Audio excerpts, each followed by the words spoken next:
There is a special reason we choose Bormio for our overnight stay.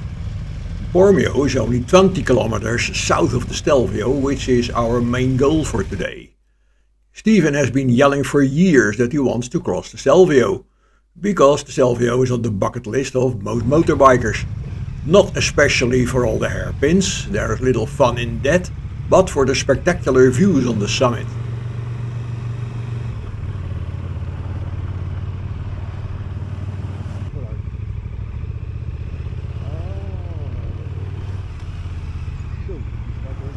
You can hear me mumbling in the microphone of my helmet, but for some reason the sound did not come through. Might be that I have forgotten to connect the microphone to my camera. Sorry for that.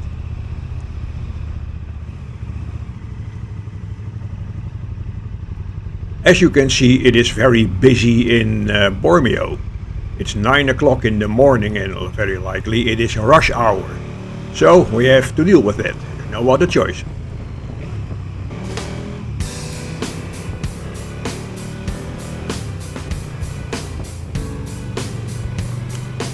In various occasions we had to overtake other traffic, as you can see here. For that we crossed the white line, and someone has informed me that if a police car is seeing you doing that, the fines for that are huge. Something we were not aware of at the moment, but if we did, I'm not sure if we still take that into account.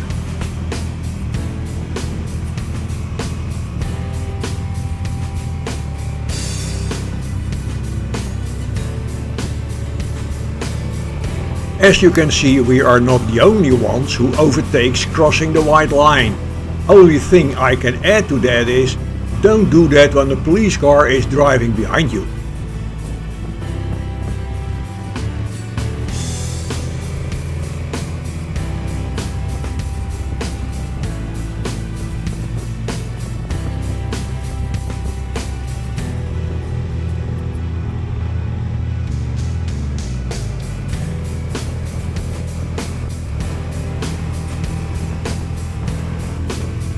Riding hairpins is mostly your main task when riding to the summit of the Stelvio. If I'm correct, there are around 70 of them when riding from Bormio. And doing the climb from Bormio is the most easy route because the hairpins are less tight and the road is a bit wider than when you use the routes over the Umbrail from the north or from Trafoi from the east. Then the hairpins are tighter and for that reason more difficult.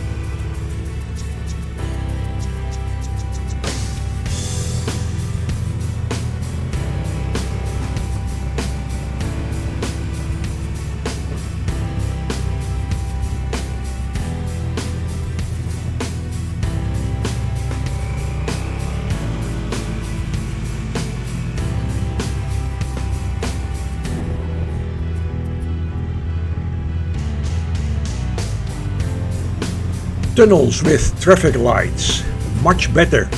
You wouldn't think of meeting a car from the other end inside the tunnel. Something that happened in the past quite frequently, I can imagine.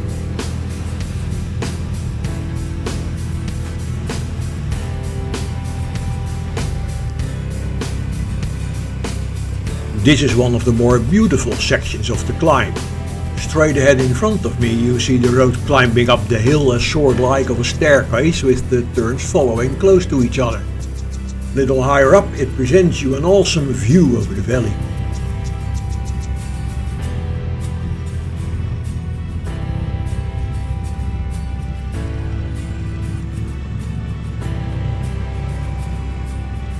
This is also the section of which you can find tons of videos on YouTube of bikers falling over in the turns because of misjudgment and choosing wrong lines. If possible, if the turn turns right, so you need to keep the right side basically, I try to ride the widest line as possible. That gives me space to maneuver.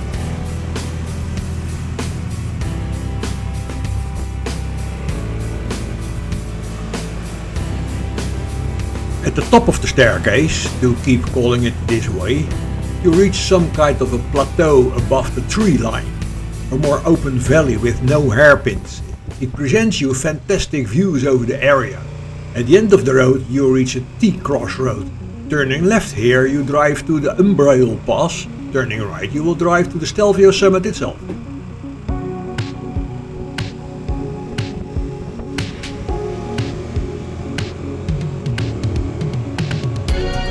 If you like this video, please give it a big thumbs up and subscribe down below.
And this is the T-crossroad that's coming up.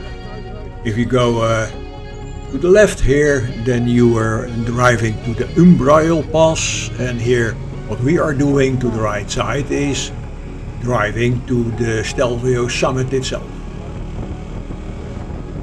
And that summit is already visible from here because it's directly in front of me, a little bit to the left, on the mountain range.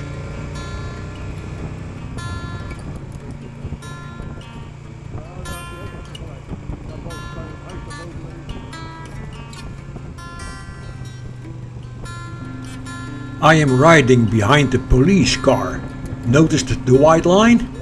Being a nice brave soldier, I think it's wise to stay behind for some reason.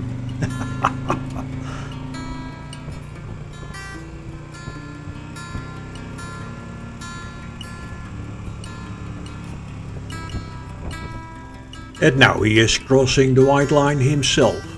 No, I'm not going to make a fuss out of it.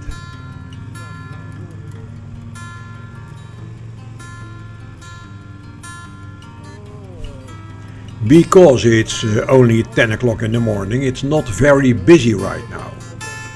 A couple of hours later the parking lots will be fully occupied.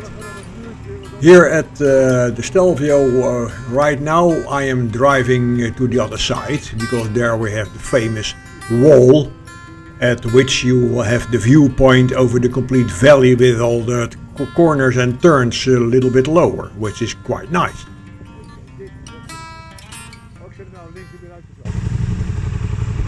Links heb je uitgezet. Oh, hier rechts. Hier ook. Hier rechts ook.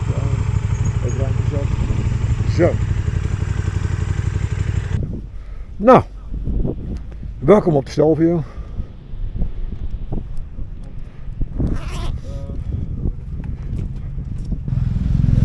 Hier. En dan hier naar beneden toe. Ja, misschien wel het muur, misschien wel ietsje verder door. Een meter of 20 verder door. Want dan zie je namelijk al die bochten, zie je beneden al die bochten liggen. Ja, die bedoel ik, ja. Ja, dan moet je daar in die hoek gaan staan.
Ja.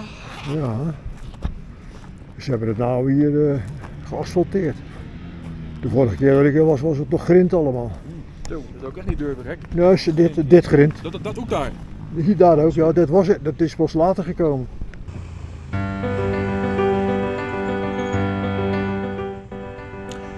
Going up is one thing, going down another. We are descending towards Trefoy. The road is a bit more narrow here and the hairpins more tight, but it is doable. A matter of looking ahead closely what is coming up to enable you finding a useful line. And then keeping your balance, that's all.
After leaving the Stelvio, we set direction towards the final goal of today, which is a hotel in Bezau, a town in Austria east of the Bodensee. To do that, we need to ride first in the direction of Davos, over the Offen Pass and the Flueda Pass.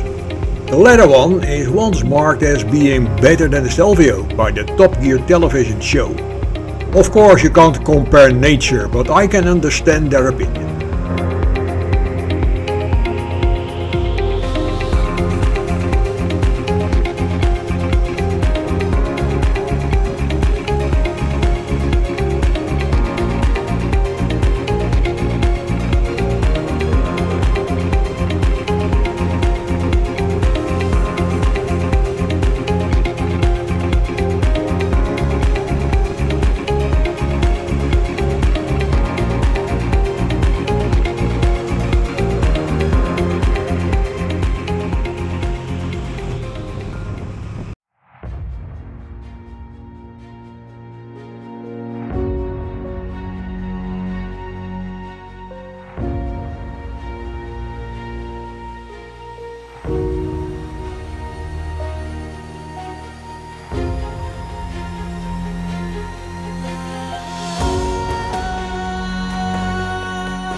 After filming the guys with the drone, I need to pick them up somewhere alongside the road, of course.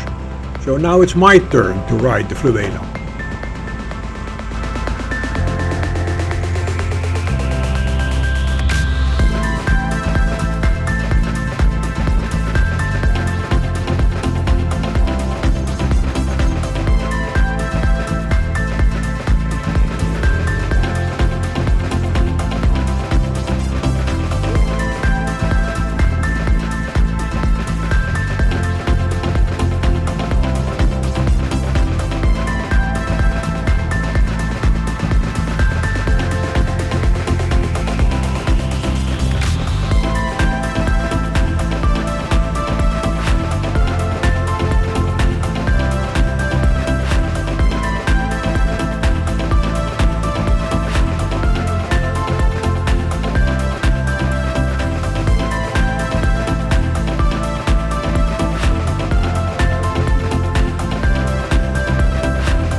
Ik denk dat je hier vanaf dit punt niet zomaar naar de snelweg kan komen. Als we daar dat dorpje Bezouw willen. Want het dorpje Bezouw namelijk ligt verder in het binnenland. Dus je hebt daar niet zomaar de snelweg naartoe. Jullie zijn er klaar mee, begrijp ik? It is now end of the afternoon. We are riding through the Bregenzer Wald, which is beautiful, but we are tired after a long day on the bike and we like to close up and find a hotel in a place called Bezouw. Bezouw is a little town that didn't knock your socks off. It doesn't mean much, but the small hotel we found is brand new and perfect for us. We took a shower and found a pretty pizzeria close by. End of another perfect day.